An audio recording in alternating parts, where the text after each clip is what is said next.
What does it feel like to wake up at 2:14 in the morning, house completely silent, and feel your own mind suddenly start screaming?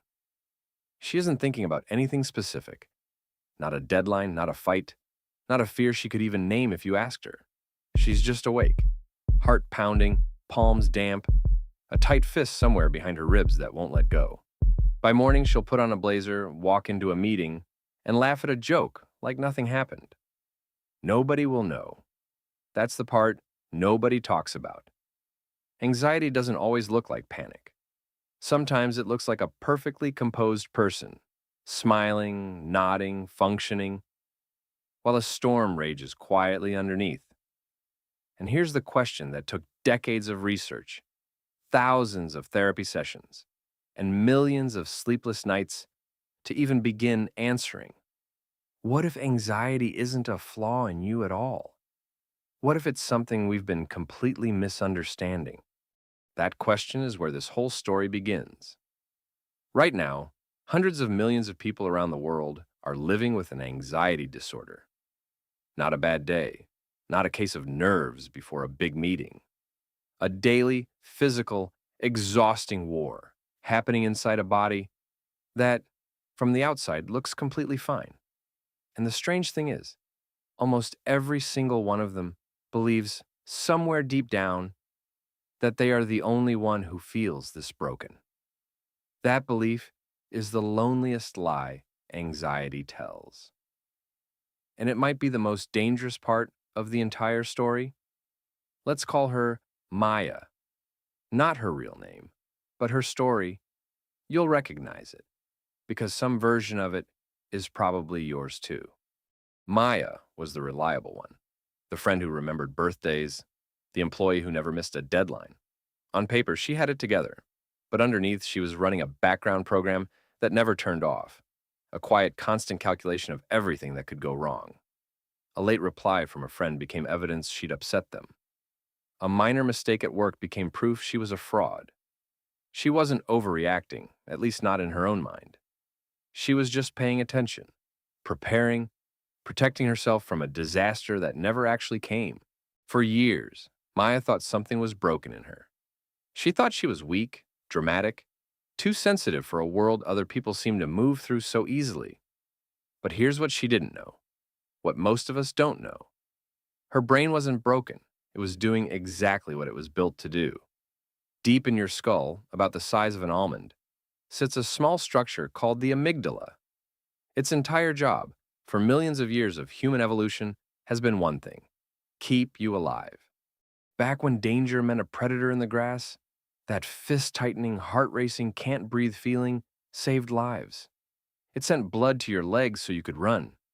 It sharpened your senses so you could spot a threat half a second faster than the person next to you. Anxiety, in its original form, was never the enemy.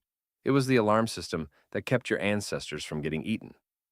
The problem is, your amygdala doesn't know the difference between a lion and a Slack notification. It doesn't know the difference between a real emergency and a message from your boss that simply reads, "Can we talk?" To your ancient brain, both feel like danger. Both trigger the exact same flood of adrenaline and cortisol. Your body prepares to fight or flee, and then there's nowhere to run and nothing to fight, so the energy just sits there, trapped, vibrating under your skin.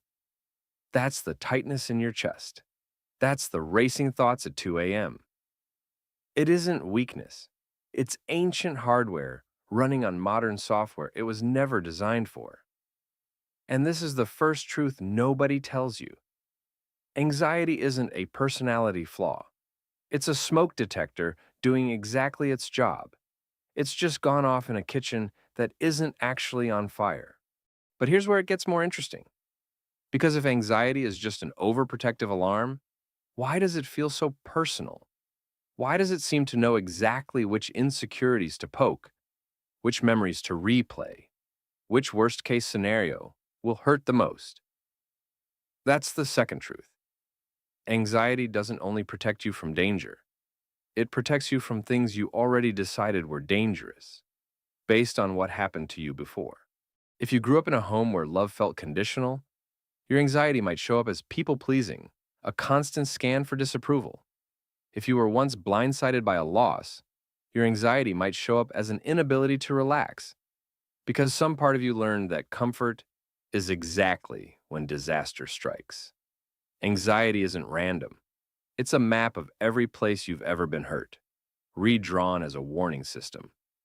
Maya's anxiety was never really about the late text message. It was about every time in her life she'd been left, dismissed, or made to feel like too much. Her brain wasn't malfunctioning in that moment. It was remembering. This is why willpower alone rarely fixes anxiety. You cannot simply decide to stop being afraid of something your nervous system has already filed under threat. Telling an anxious brain to just relax is like telling a smoke detector to ignore the smoke. And here's the part almost nobody talks about, the part that keeps millions of people quietly suffering while looking perfectly fine. The more successful you become at hiding your anxiety, the worse it usually gets. Because every time you push through a panic attack in silence, every time you smile through a wave of dread so nobody notices, every time you tell yourself you'll deal with it later, you're not defeating the anxiety. You're teaching your brain that this feeling is too dangerous, too shameful, too much to even acknowledge. And a brain that learns a feeling is unspeakable will only shout it louder next time. High-functioning anxiety isn't a milder version of the disorder. In some ways, it's a more dangerous one because it comes with a mask. The straight-A student having silent panic attacks in the bathroom before every exam. The confident-looking executive who hasn't slept properly in years. The parent who has never once said out loud, "I'm scared all the time." Because who would even believe them? Anxiety doesn't discriminate by how put together you look. In fact, the people who seem the calmest are often carrying the loudest storm, because calm has become their survival strategy, not their actual state. So if anxiety isn't weakness, and it can't simply be willed away, what actually helps? The answer starts with something almost embarrassingly simple. Your body has to know it's safe before your mind will believe it. When Maya finally spoke to a therapist, the first thing they worked on wasn't her thoughts. It was her breath. Because when you're anxious, your breathing becomes shallow and fast, which tells your brain on a purely physical level that danger is still present. But when you slow your exhale, making it longer than your inhale, by even a few seconds, you send a direct signal to your nervous system that the threat has passed. It isn't a metaphor, it's biology. It's one of the fastest ways to talk your body out of a state your mind can't reason its way out of. The second thing that helped Maya was smaller than she expected. She started naming the fear out loud instead of just feeling it. "I'm anxious about this presentation," instead of silently spiraling through 100 imagined failures. Something strange happens when you name a feeling. Brain scans show it actually quiets the amygdala. Language moves the experience from the primitive, reactive part of the brain into the part capable of reasoning and perspective. You cannot think your way out of a feeling you refuse to name. The third thing was the hardest and the most important. She stopped avoiding the things that scared her. Avoidance feels like relief in the moment, but it's actually the fuel anxiety runs on. Every time you skip the conversation, cancel the plan, or dodge the risk because it feels too uncomfortable, you confirm to your brain that the danger was real and worth avoiding again next time. The fear doesn't shrink. It grows a little more territory. The people who eventually make peace with anxiety aren't the ones who eliminate it. They're the ones who learn to do the hard thing anyway, with the fear sitting right next to them in the passenger seat instead of driving the car. None of this happens overnight. It rarely happens in a straight line. But it happens. There was one more thing that changed everything for Maya, and it had nothing to do with breathing or therapy techniques at all. It happened on an ordinary Tuesday when she finally told a friend the truth. Not the polished version, not, "I'm just a little stressed," the real version. That some morning she sat in her car for 10 minutes before walking into work because she couldn't make her hands stop shaking. Her friend didn't flinch. Her friend didn't think less of her. Her friend said quietly, "Me too." 2 words. And something in Maya's chest, something that had been clenched for years, loosened just slightly. This is the piece the world rarely talks about, because anxiety convinces you that silence is protection, that if people really knew how afraid you were, they'd see you differently. But shame grows in silence and shrinks in the light of another person saying, "Me too." Every study on resilience circles back to the same finding. Connection is not a nice extra on top of healing. It is the treatment. A nervous system that feels alone stays on high alert. A nervous system that feels witnessed, even by one other person, begins to stand down. Maya still gets anxious. She probably always will. But something changed. She stopped treating her anxiety as proof that something was wrong with her and started treating it as information, a signal, sometimes outdated, sometimes useful, but never something to be ashamed of. She learned to breathe through the alarm instead of running from it. She learned the goal was never to feel nothing. The goal was to feel afraid and move forward anyway. And maybe that's the real truth nobody talks about. We've spent so long treating anxiety like an enemy to defeat, a flaw to hide, a weakness to outgrow, when really it's one of the oldest parts of being human. It's the part of you trying clumsily, imperfectly, sometimes far too loudly to keep you safe.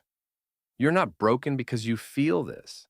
You are wired, like every human before you, to survive.